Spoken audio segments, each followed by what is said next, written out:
Le problème de la santé est tellement grave, tellement sérieux sur tout le territoire, qu'il y a des soignants qui ont été toqués à la porte de soignants qui étaient élus et qu'on dit probablement qu'il faut porter une candidature santé, car on a l'impression que dans le débat actuel, à part immigration, sécurité, économie, pouvoir d'achat, on ne parlera pas de santé. AVS avec Philippe Robichon. AVS à votre santé, bonjour, bienvenue, bon début de semaine à tous. Maximilien Bachelard est là, bonjour Max. Bonjour. Vous êtes docteur en psychologie, psychothérapeute et président de l'Institut du Comment. Et une fois n'est pas coutume, nous avons un invité aujourd'hui. Il s'appelle, c'est le docteur, je vais lui donner du docteur, Arnaud Chiche. Bienvenue sur Beurre FM. Bonjour, merci pour l'invitation. Voilà, vous êtes médecin réanimateur à la polyclinique de Hénin-Beaumont. Vous êtes un Héninois, comme on dit. Alors pas tout à fait, j'y travaille, mais j'habite près de Lille en fait. Ville conquise par le célèbre Steve Briouat au premier tour des élections municipales. Vous êtes lanceur d'alerte, fondateur du collectif Santé en danger, un collectif qui ressemble des professionnels de santé. Il y en a combien aujourd'hui dans le collectif ? On est globalement 220 000 sur les réseaux d'actifs. On a créé une association l'année dernière, on est pas loin de 6 000 dans l'association. Ce sont des professionnels de santé qui sont insatisfaits du Ségur de la santé, on va dire. Notamment, c'est surtout, oui, effectivement, c'est surtout des professionnels de santé qui estiment que les conditions ne sont plus remplies pour l'exercice serein de leur travail. Il y a aussi des usagers. Ce qu'on appelle usagers, c'est des patients potentiels. En tout cas, c'est des gens qui ne sont pas soignants, mais qui soutiennent en fait notre démarche. Voilà, donc il y a de tout. Il y a des politiques, des journalistes, des profs. Et vous êtes candidat à l'élection présidentielle. Vous êtes un candidat pour de sérieux ou pas ? Alors, être candidat, ça veut dire s'être déclaré candidat, j'imagine, dans les médias, dans la presse, sur une radio. Et donc ? Pas du tout mon cas. D'accord. Je n'ai fait aucune déclaration officielle.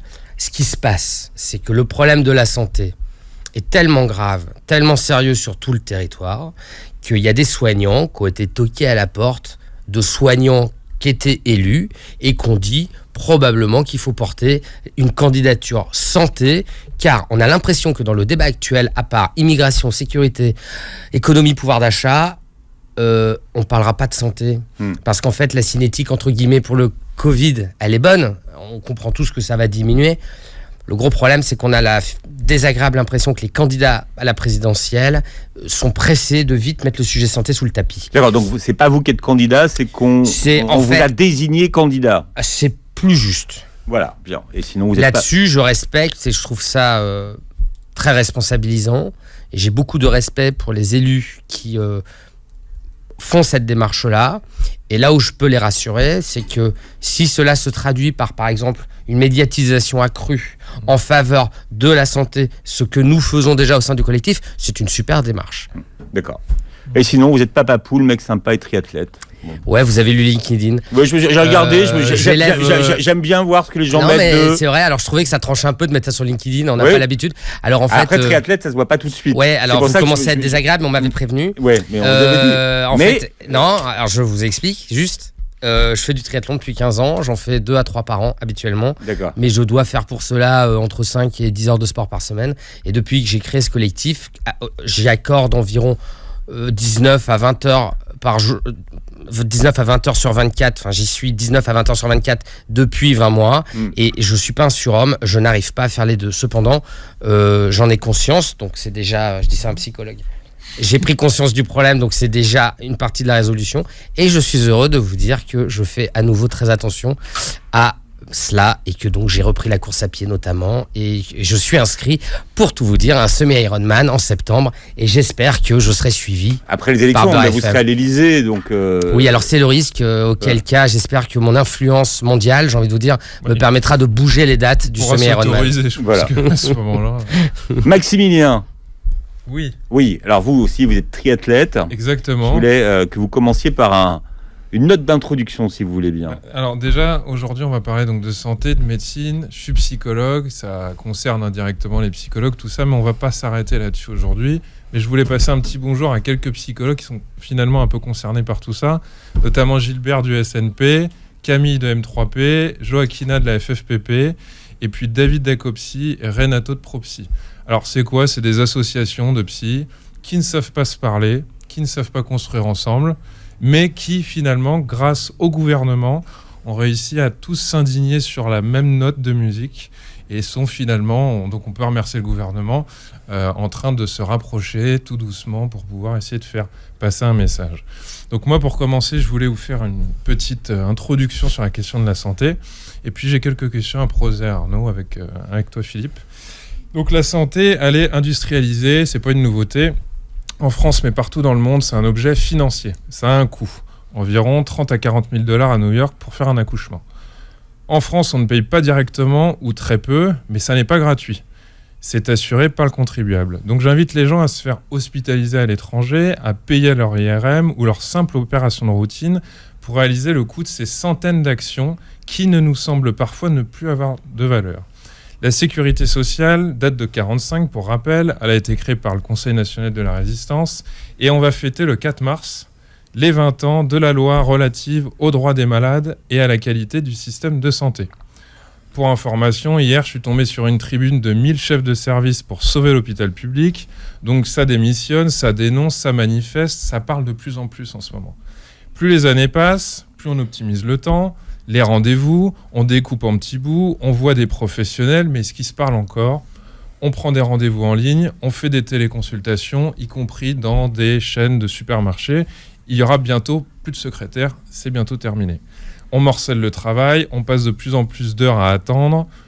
Il y en a des médecins, et finalement, il n'y en a pas tant que ça. On dit qu'il y en a beaucoup dans les grandes villes, mais ils sont débordés, et dans les zones rurales, ils sont également assaillis. On ferme les lits, on en parle depuis une dizaine d'années, on insiste à une fermeture non programmée de dizaines de services d'urgence, notamment la nuit, quand c'est le moins arrangeant, également du SMUR.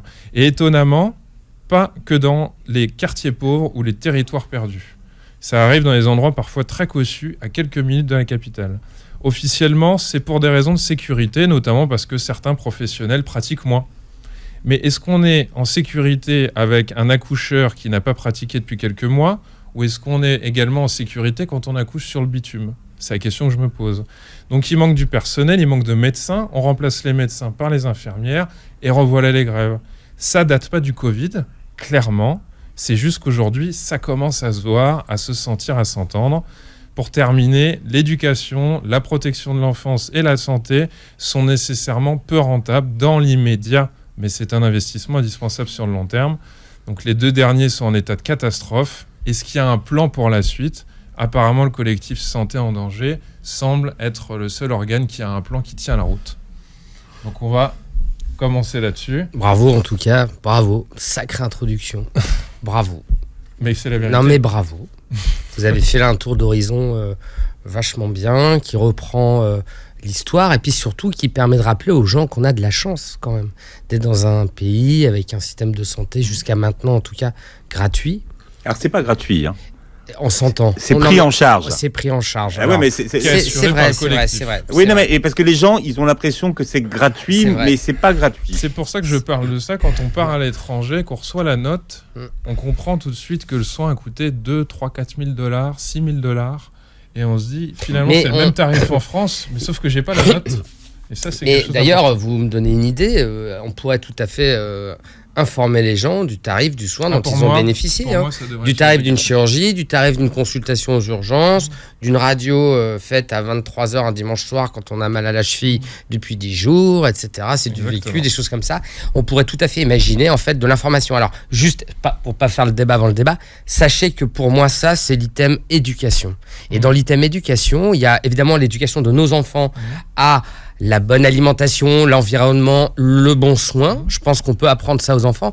L'éducation, c'est également l'éducation des administrés ou des citoyens français au sujet de leur système de santé. Parce qu'on peut pas faire n'importe quoi et puis derrière dire il faut qu'on finance le n'importe quoi ou alors qu'on l'organise. Non, ça, quand on prétend comme nous, dans le cadre du collectif, avoir des idées et surtout sentir la nécessité de changer les choses, il faut être sérieux. Être sérieux, ça veut dire aussi se pencher et se concentrer sur des comportements qui seraient juste pas possibles aujourd'hui. Donc en fait, voilà, on peut pas, si vous voulez, on peut pas reprocher au gouvernement, aux tutelles, à l'organisation du soin, d'avoir une vision d'économie marchande. et d'un autre côté laisser faire par exemple des Français qui ont une approche consommatrice du soin. Là, voilà, donc à la fois... Parce que pour eux c'est gratuit. Exactement. Bon, alors, c'est vrai que c'est pas le bon terme, mais leur rappeler, bon, de toute façon, on sait tous qu'on le paye dans nos impôts quand même, hein, grosso modo. Et moi, pour ma part, je ne suis pas sûr que ce soit en faisant payer les urgences que ça a changé, ça va fondamentalement changer. C'est surtout, alors là, Maximilien, sur ce point-là, on peut discuter de tout, mais en fait, la réalité, c'est que socialement, c'est dégueulasse. Parce que qui vient aux urgences ? Je vais vous le dire, moi, je prends des gardes aux urgences. Qui vient aux urgences ? Les précaires, le grand âge, les isolés, les pauvres tous ceux qui n'ont pas de médecin traitant en fait. Voilà, pas forcément seulement, mais en tout cas beaucoup ceux que je vous ai cités. Et les gens qui ont les moyens entre guillemets ou qui sont socialement bien insérés, il suffit qu'on leur explique une fois qu'il faut pas aller aux urgences pour rien. Bon c'est tout, ils vont pas aller aux urgences pour rien. Mais en fait, il faut comprendre que la nuit aux urgences, on vous ramène une petite dame qui a été retrouvée en train d'errer dans la rue parce que juste elle a des troubles elle ne sait plus rentrer chez elle. On vous ramène une femme de 25 ans qui est en curatelle, qui vit en foyer et puis qui s'est fait avoir par son dernier petit copain qui lui a piqué son ordinateur, son argent, et elle arrive aux urgences parce que elle fait une crise d'angoisse. Voilà, c'est ça le truc. Hein. Donc, c'est souvent des gens et donc qu'on dise qu'il manque une structure pour ces gens-là, qui serait peut-être autre chose que les urgences. Bon, je suis d'accord. C'est encore une rustine, quoi. On a fait l'économie en tout cas, voilà, c'est bien dit. C'est bien dit. Bon Arnaud, moi j'ai des questions, et puis Philippe, tu en rajouteras s'il y a besoin, mais alors je voulais commencer par le nombre de médecins. Il y a moins de 100 000 généralistes en France, et 5 millions de Français sont sans médecin généraliste. Alors la question que je me pose, je vais te laisser y répondre, c'est une volonté ou c'est bêtement une non-anticipation ? C'est les deux. Ça a été une volonté. Parce qu'on a quand même bien les chiffres, on a des observatoires, la natalité ne va pas exploser ce soir, on ne va pas avoir 6 millions de Français demain matin, donc c'est quand même assez anticipable. C'est une erreur, incroyable de projection en fait. Il y a des gens il y a plusieurs choses.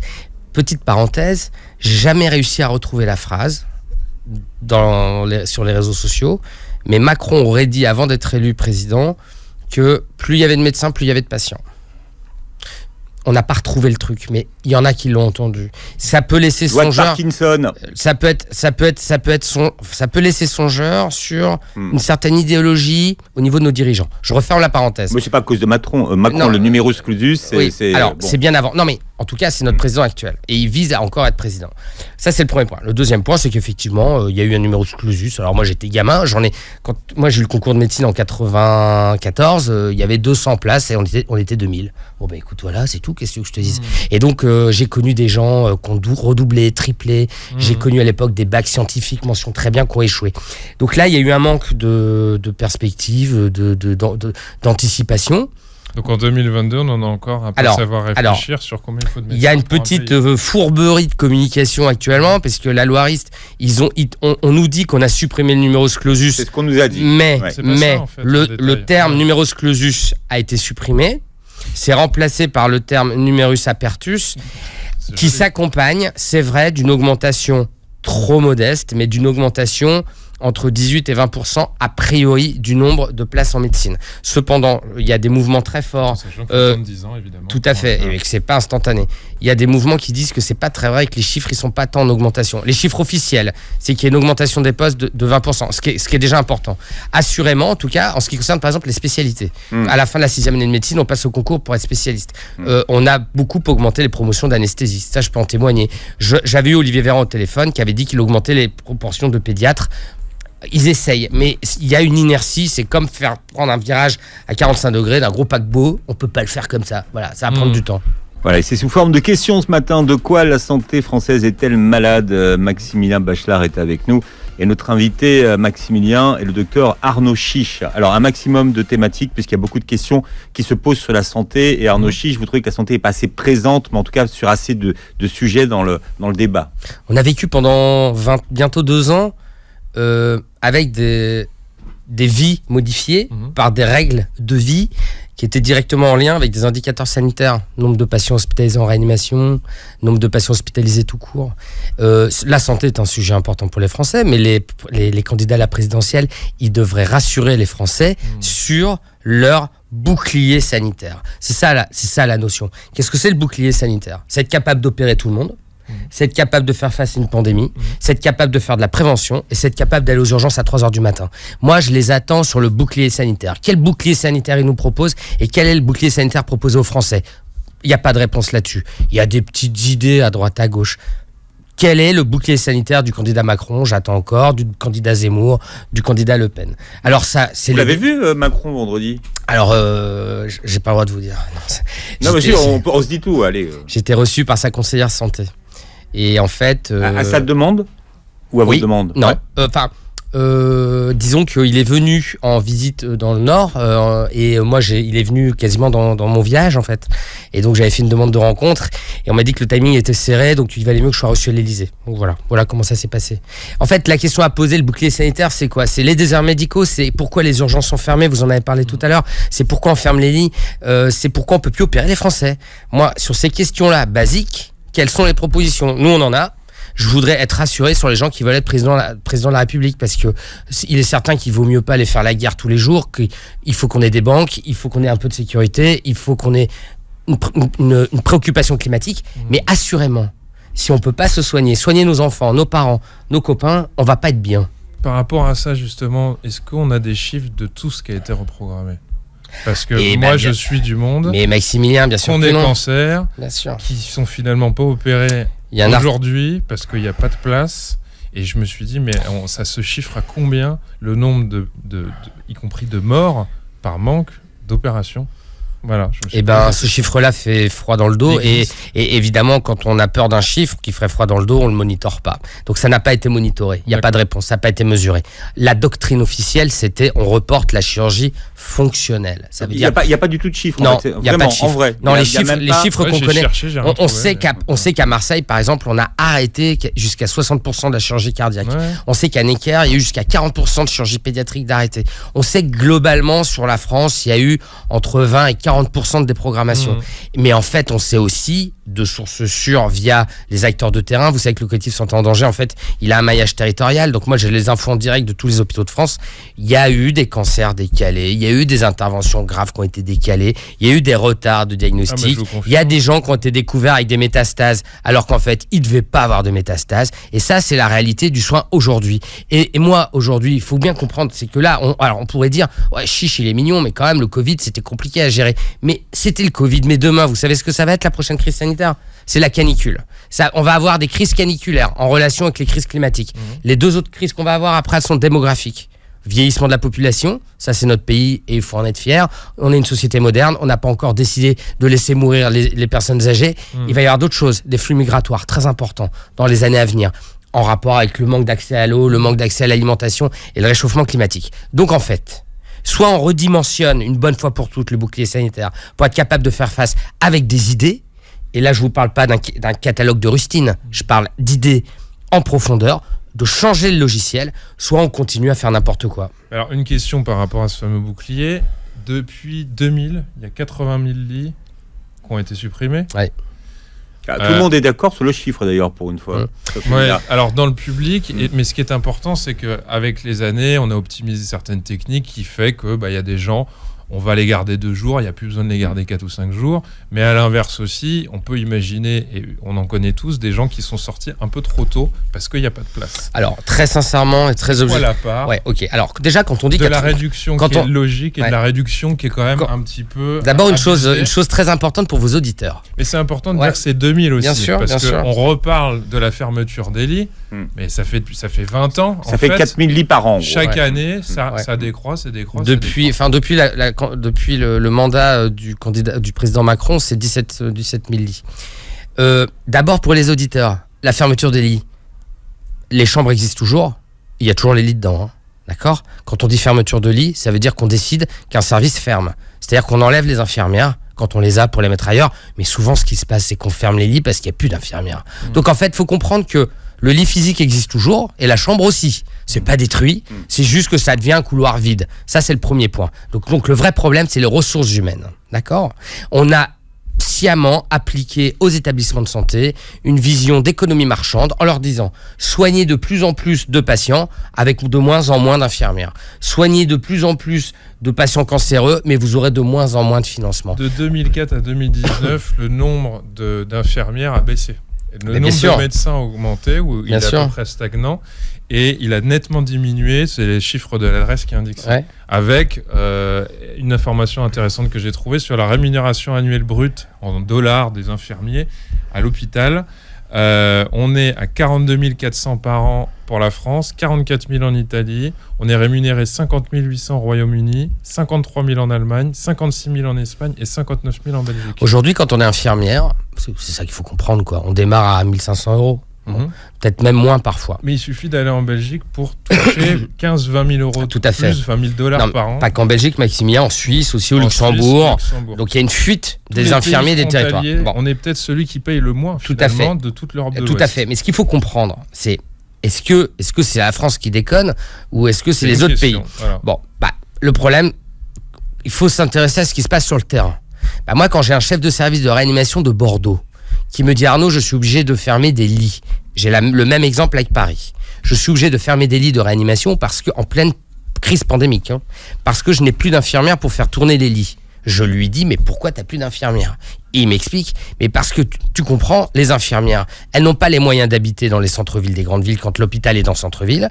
Elles sont obligées de vivre en périphérie des grandes villes. Et en fait, au début, elles le font. Puis au bout d'un moment, elles en ont marre de faire 50 km pour aller bosser. Donc le vrai souci, c'est la rémunération, le logement. Il y a un vrai sujet sur le logement. Expliquez-moi pourquoi il n'y a pas encore d'appartements à loyer dédiés pour les soignants. Enfin, c'est d'une telle évidence que le premier qui va faire ça, on va lui donner le prix Nobel. Mais c'est juste impensable. On a commencé à en parler au moment du Covid d'ailleurs. Ouais, mais c'est tard. C'est tellement évident. On demandait aux gens s'ils pouvaient héberger gratos l'infirmière, et on n'avait pas pensé exactement. Non, mais rien que ça, c'est un scandale.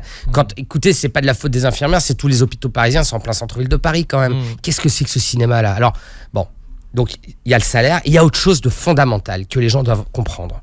Quand on est une infirmière et qu'on a été à l'école d'infirmier, on a appris à bien donner les médicaments, on bosse horaires, on a appris à installer le patient, s'assurer qu'il soit confortable, on a appris à discuter avec le patient, s'intéresser c'est un psychologue que je vais dire ça, à tout son vécu, pas que le somatique, le psychologique, son bien-être. Bon, ça c'est le premier point. Et puis surtout, on l'a appris à faire ça bien, à tenir la main, à ne pas brusquer. Le problème d'aujourd'hui, c'est qu'il n'y a tellement pas assez d'infirmières. Elles ont tellement trop de patients à gérer en même temps. La sécurité des soins n'est plus garantie, il n'y a plus aucun bien-être au travail. Aucun. Elles ne peuvent plus faire leur exercice comme elles l'ont appris à l'école. Ce qui fait, petit aparté sur la formation, quand on est à l'école et qu'on fait un stage dans ces conditions-là, on va pas au bout. Et il y a 20 à 30% des étudiants infirmiers qui ne deviennent jamais infirmiers parce qu'en fait, ils sont écœurés dès qu'ils arrivent en stage. Je fais appel là à la notion qui pourrait être révolutionnaire de ratio. Nombre de patients par infirmière. Si on limitait le nombre de patients par infirmière dans les services classiques, je parle pas de soins critiques, ça existe déjà. Réanimation, soins continus. Mais bien sûr, Maximilien. Dans toutes les interviews, quand mais en France, ça se fait pas. Les infirmières disent je suis parti en Suisse. Alors au-delà du salaire, c'est j'avais le temps en fait de parler aux gens, quoi. Et en fait, Maximilien, si on met des ratios, forcément, il va falloir du monde en plus. Donc, on va ouvrir les instituts de formation. Les stages des étudiants, ils seront chouettes, les stages, parce que ce sera des bonnes conditions d'exercice. En fait, il faut rendre sexy, bankable, attractif ces métiers-là. Aujourd'hui, c'est l'inverse. Mais là, on ne parle pas des infirmières libérales, attention. Non, mais on peut en parler aussi. Oui, on peut en parler aussi, parce que l'acte de l'infirmière libérale, il n'a jamais été revu. Qu'est-ce qu'ils disent en ville ? Et la ville, c'est le poumon de l'hôpital. Si la ville, ça marche bien, l'hôpital, ça va. Si la ville, ça va pas, c'est la catastrophe pour l'hôpital. Qu'est-ce qu'ils disent ? Ils disent, enfin, les kinés, par exemple, les psychologues aussi, c'est encore une autre problématique pour les psychologues. Mais les kinés, ils disent, mais enfin, il faudrait que l'acte, ils suivent l'inflation, en fait. Ils disent ça. Les kinés, ils sont capables de vous montrer qu'en 20 ans, en fait, ils ne font que diminuer leur revenu en travaillant plus. Donc, ils ont 4 à 5 patients dans l'heure, et dans 4 à 5 salles, et ils font ce qu'ils peuvent. Voilà. Donc, en fait, juste, je ne sais pas si on va avoir le temps d'en reparler après, mais en gros, cette vision d'économie marchande appliquée à la santé... Je vais t'attraper là-dessus après. Bon, alors je ne vais pas plus loin. Parce qu'on parle tu as parlé de la qualité de vie au travail, donc il faut savoir qu'il y a eu l'Observatoire national de la qualité de vie au travail qui a été mis en place, et on a 3 experts qu'on appelle la QVT qui se sont intéressés à ça et puis qui ont démissionné Parce que... Et donc c'est l'acronyme de... Voilà, qualité de vie au travail. Donc ces experts-là ont fait leur expertise, puis ils sont partis en expliquant finalement que tout ceci était une grosse blague, puisqu'on observait sur le terrain quelque chose qui était en contradiction avec les promesses du Ségur de la santé.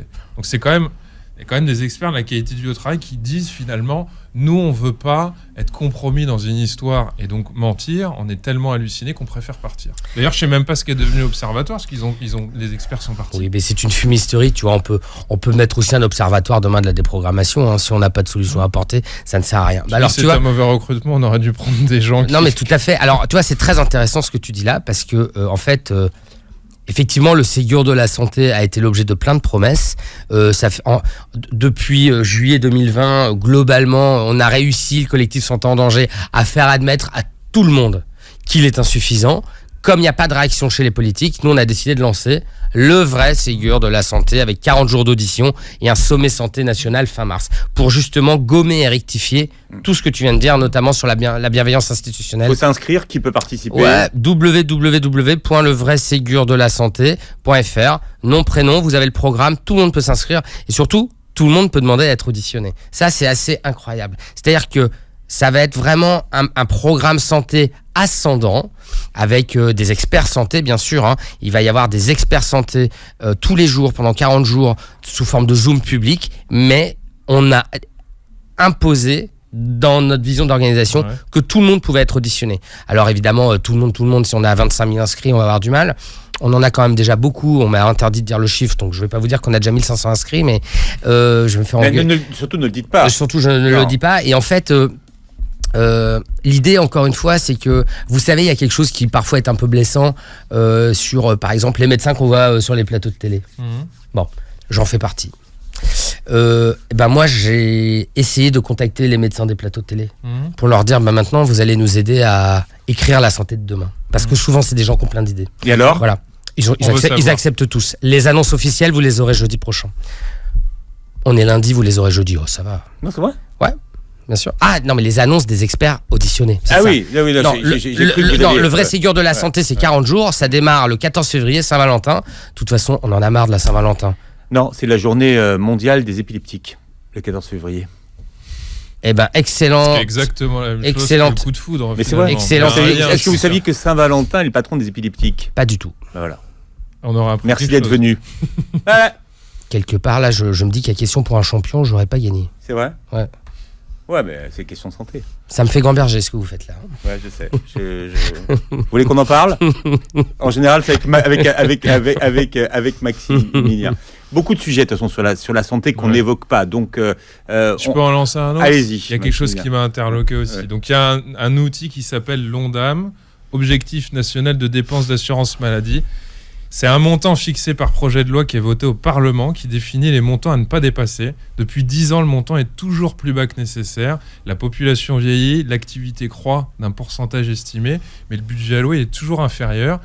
La santé est donc artificiellement en dette, c'est ce que je me dis. Pourquoi faire ça, à part créer de la peur, de la compétition, de la sanction et de la dette? Maximilien. Moi, je ne comprends pas, mais c'est une question sincère, donc j'aimerais que tu me dises. Et Maximilien, c'est encore pire que ça. Et ça, il faut que les auditeurs, ils l'entendent bien.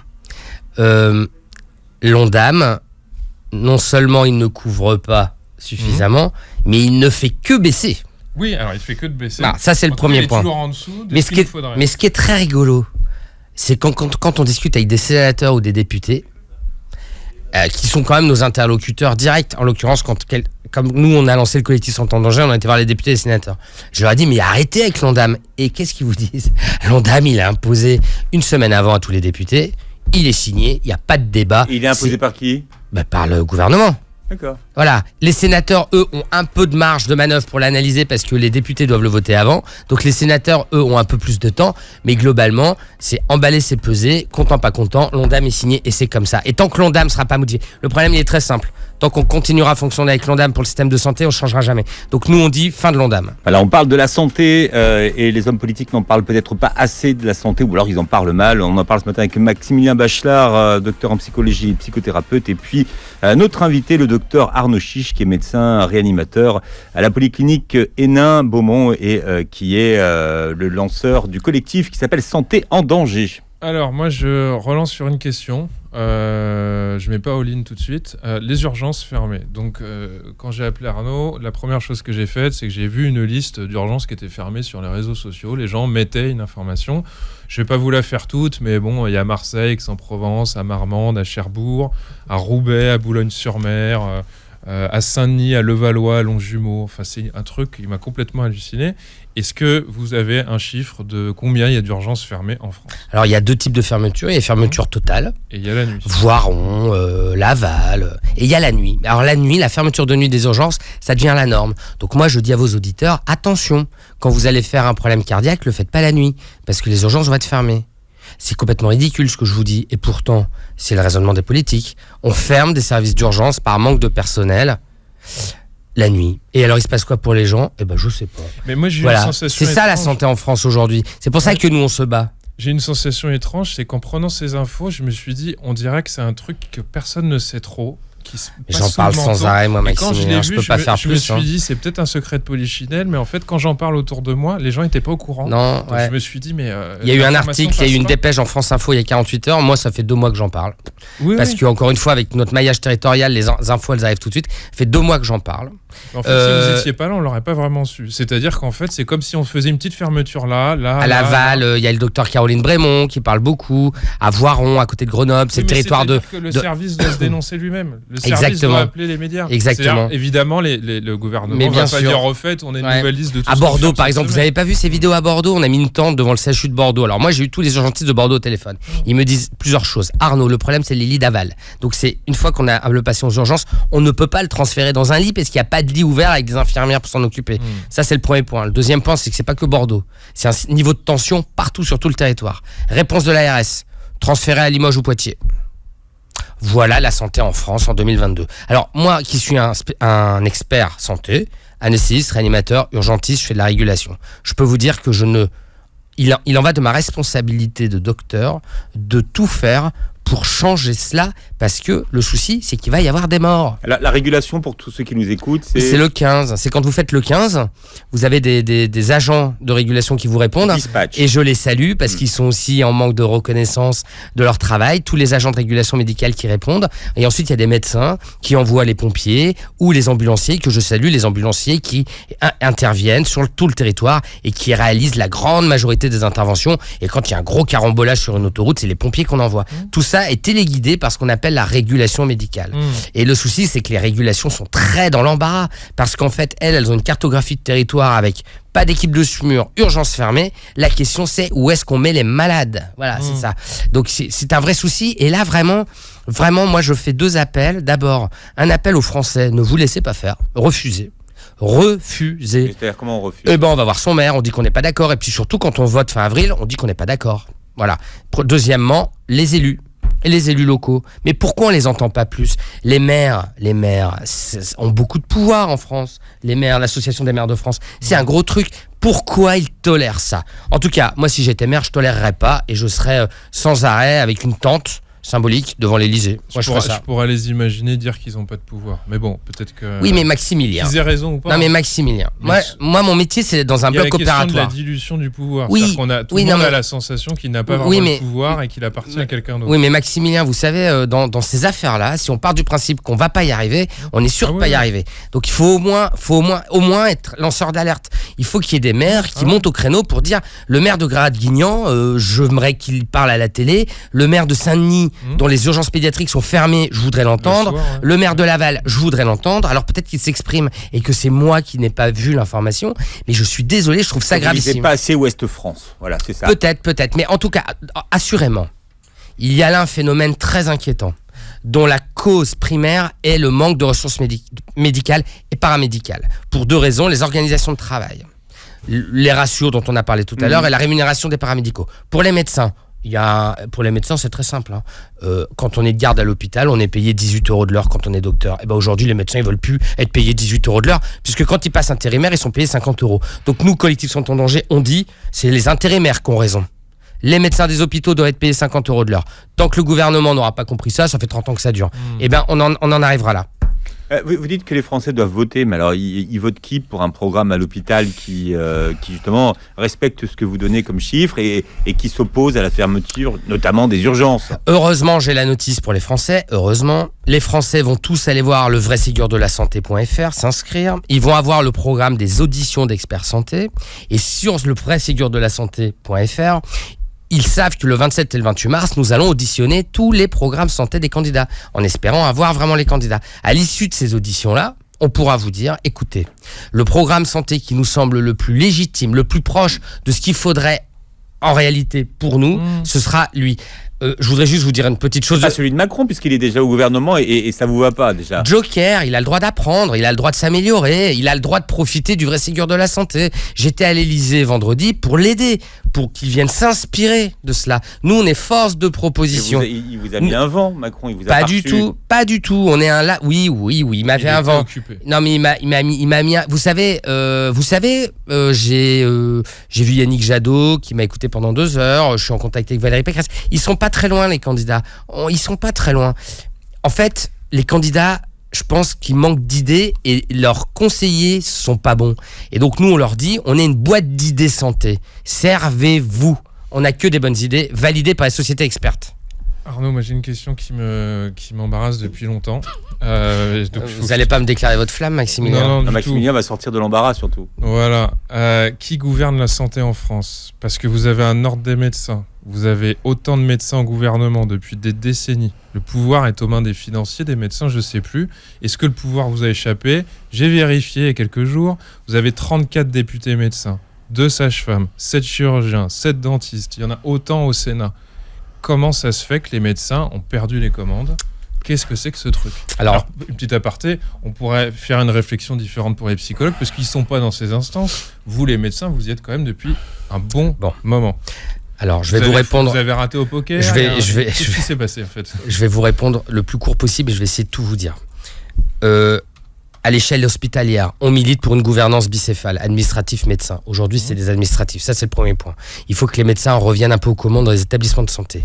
Deuxièmement, quand j'ai lancé le collectif Santé en danger, c'est parce que je me suis aperçu qu'il y avait un gros problème de gouvernance santé en France. Et quand un expert santé ou un médecin comme moi de terrain lance un signal d'alerte, il n'est pas normal que je ne sois pas entendu par les tutelles plus vite que ça n'a été le cas. J'ai été reçu au ministère en 3 mois. Ensuite, les médecins que vous citez, les soignants qui sont devenus des politiques, vous savez, je pense qu'il y a des soignants qui continuent leur métier de soignant, et puis il y en a qui ont pris une carrière de politique. Véran, il est neurologue. Oui, mais je pense qu'Olivier Véran, il a aussi été porteur. Il a consulté ce matin? Non, mais c'est son choix. Je veux dire, c'est bien qu'il y ait des gens qui s'investissent en politique.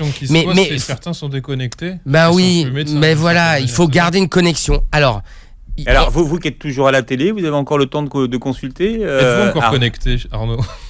C'est une vraie bonne question. En fait, là, je viens vous voir pendant mes vacances scolaires. Et pour être aux heures ouvrables à Paris, je travaille la nuit pour avoir des repos de sécurité, puis pour pouvoir venir à Paris. C'est-à-dire que vous faites vos heures encore de... je fais plus que les heures normales. Mais c'est ça, la vraie question. Il n'y a pas de souci. C'est normal de me poser la question, parce que maintenant, je l'explique quasiment comme quand on donne sa liste de conflits d'intérêts. Maintenant, j'explique comment je suis disponible. On s'intéresse à votre santé. En fait, on a 2 options. On va faire le vrai Ségur de la santé. On va voir ce qui se passe. Après, on a 2 options. Dans le comité, Arnaud, nous sommes en guerre.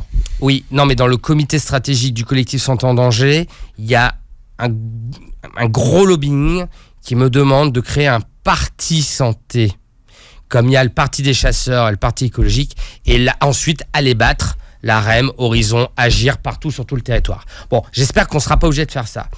Moi, j'ai un autre plan. On va encore m'engueuler parce que je ne devais pas en parler. Mais non, c'est pas ça. Je pense qu'il y a la place pour une ONG santé internationale qui serait en fait un peu comme WWF ou Amnesty International, une ONG santé qui aurait à un moment donné un peu d'influence sur les tutelles et notamment sur les gouvernements en disant ça c'est pas bien ce que vous faites. Et en tout cas il faut qu'il y ait un organe de contrôle ou en tout cas consultatif qui permette à un moment donné à tous ces gens-là une rétroaction dans le système. Exactement, quoi. Et puis sortir des bureaux parisiens. C'est pas possible. La santé à Paris n'est pas la même que dans la Creuse, n'est pas la même qu'en Corrèze, n'est pas la même que dans le bassin minier des Hauts-de-France. Et c'est pas possible de laisser faire. Et alors vous pourriez me dire, mais enfin Arnaud, il y a les ARS. Mais les ARS, c'est avant tout un organe de diffusion d'informations descendant. En fait, ils ne font pas remonter les informations. Donc en fait, il faudrait aussi des soignants de terrain dans les ARS pour un petit peu rendre ces organes-là efficientes sur l'organisation du soin en France. Je vous ai dit plein de trucs là. Non, ouais, l'ONG. Ça a de la gueule, ça. Hein. Mais là, vous vous situez où finalement? Vous êtes quoi? Vous êtes un militant, un porte-parole, un passionné, un citoyen?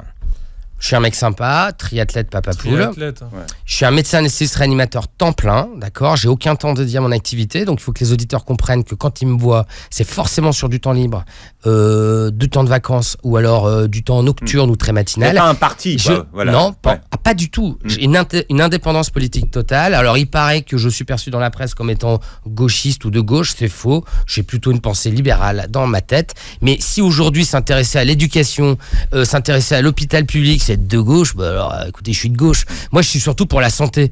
La santé, elle n'a pas d'odeur ni de couleur politique. Faut arrêter ça. Donc lanceur d'alerte, lanceur d'alerte en lien. Voilà. Oui, lobbyiste de la santé, en lien direct avec les syndicats, parce que il faut bien comprendre une chose, Maximilien, c'est que nous, on signera jamais d'accord pour changer la vie des soignants. C'est les syndicats. Donc moi, je suis en interaction totale, permanente, avec Jérôme Marty, avec Emmanuel Loeb du syndicat Jeunes Médecins, avec Anne Vernet du syndicat SNFAR, avec Gaëtan Casanova pour les internes. Je suis en contact direct avec les référents au niveau des corps intermédiaires. Nous, on est un accélérateur de particules.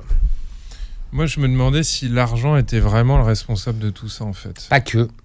Parce que sont maltraitants les gens et pas les machines, et les machines remplaceront à peu près tout le monde d'ici 50 ans. Il y aura plus rien. Alors ça, Maximilien, on reprend rendez-vous dans 5 ans. Dans 50 ans, vous avez donné rendez-vous? Oui. Alors 50 ans, non, je vais être vieux, 96 ans. Non, peut-être. Il y a des choses qui vont changer. L'intelligence artificielle, a priori, va nous aider dans l'efficience, mais pas partout. L'art médical est encore quelque chose qui relève des êtres humains à ce jour, même si on n'a aucune raison d'imaginer qu'on ne soit pas aidé. Écoutez, je sais ce que je vais vous répondre. On n'est déjà pas capable d'harmoniser les logiciels de santé dans chaque hôpital. Ah bah c'est sûr. Un hôpital égale un logiciel. Et aujourd'hui, quand on transfère un hôpital d'Hénin-Beaumont à Lens, on imprime 30 pages papier. Ouais. Alors vous savez, l'intelligence artificielle qui va soigner les gens, j'attends de voir. C'est aussi la question de l'anticipation de l'être humain. Ça fait penser au numerus clausus aussi, où on n'a rien anticipé, quoi. Et tout à fait. Et vous voyez, par exemple, Macron a dit il n'y a pas très longtemps qu'il faisait un plan intelligence artificielle sur 30 ans ou à 10 ans de 30 milliards. J'ai vu passer ça. J'ai envie de dire, l'intelligence artificielle, c'est bien. La santé des gens aujourd'hui, c'est encore mieux. Donc, vous savez, dans la préoccupation écologique, la préservation des écosystèmes, dans la préoccupation écologique qui doit être la nôtre, y compris en lien avec la santé, qui doit être le lien, le fil rouge, prévention, éducation, santé environnementale, en fait, cette notion de arrêter de consommer trop ou de s'expandre. J'ai envie de dire, avant de s'expandre. Vous savez, l'univers est en expansion. Ouais. Est-ce que nous, les hommes, on doit toujours s'expandre au niveau de nos idées, de nos projets? D'accord. J'ai juste envie de dire, soyons capables d'être opérés de l'appendicite déjà. Puis après, on fera les intellectuels. Ça s'opère encore, l'appendicite? Oui. Un mot sur la 5e vague, puisqu'on n'en a pas beaucoup parlé. On en sort de cette 5e vague on en sort les là, c'est une question. Ouais. Bah, écoutez, je vais vous répondre au maximum du pic. Il y avait 4000 malades en réa, il y en a encore 3650. Hein. Donc vous savez, de Covid en réanimation. Donc c'est une décrue lente. Et jusqu'à il y a quelques jours, les hospitalisations conventionnelles, donc hors soins critiques, augmentaient encore. À Bordeaux, il y avait comme une file d'attente de pompiers, dont des patients Covid. Hein. En Corrèze, c'est pareil. En Corrèze, Brive-la-Gaillarde, il y a des tentes devant l'hôpital parce qu'on ne sait pas où mettre les malades. Et il y a beaucoup de patients Covid. Donc, un peu d'humilité par rapport à ce virus. On ne va pas le balayer comme ça. Ça va avoir un impact sur la santé sociale en plus. Parce qu'on a quand même intériorisé que l'autre pouvait être un problème. Et puis, moi, je me dis que finalement, la France va finir comme les États-Unis d'une certaine manière. Et c'est-à-dire c'est-à-dire que les mutuelles prendront le pas, l'argent prendra le plat, les gens se baladeront dans la rue, pourront pas être soignés, et puis ils se débrouilleront. Aujourd'hui, Maximilien, quand vous allez chez le dentiste, le mec, il vous demande si vous avez une mutuelle, une carte bleue. Il y a le projet de sécurité sociale, la généralisée, qui bloquerait par rapport aux mutuelles, parce qu'on est reparti sur la question financière. La question du fonctionnement capitaliste et de la santé, et pour moi, il me semble, l'enjeu perpétuel quand même. C'est très intéressant comme question. Il faut arrêter d'appliquer à la santé une vision d'économie marchande. Bah oui. Et d'en faire comme une usine de chaussures en disant on supprime la moitié des machines et vous faites 2 fois plus de likes. Pour sortir de ça. Oui, Maximilien. Le projet, c'est plaçons la santé au cœur de la société, au cœur d'un projet économique. Rendons-la sexy, bankable, dépositaire de la préservation des écosystèmes, l'agriculture biologique, la fin des pesticides, la bonne bouffe, la qualité de l'air, la qualité des eaux, le lien social, le lien social, la préservation du lien social, le grand âge.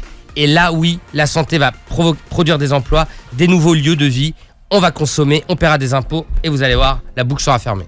Arnaud Chiche sur Beurre FM, merci d'avoir été avec nous ce matin. Merci. Vous réécouterez l'émission en podcast et vous verrez la vidéo sur notre chaîne YouTube. Maximilien Bachelard, pardon, excusez-moi. J'étais familier. On vous retrouve bientôt sur Beurre FM et passez une très belle journée santé.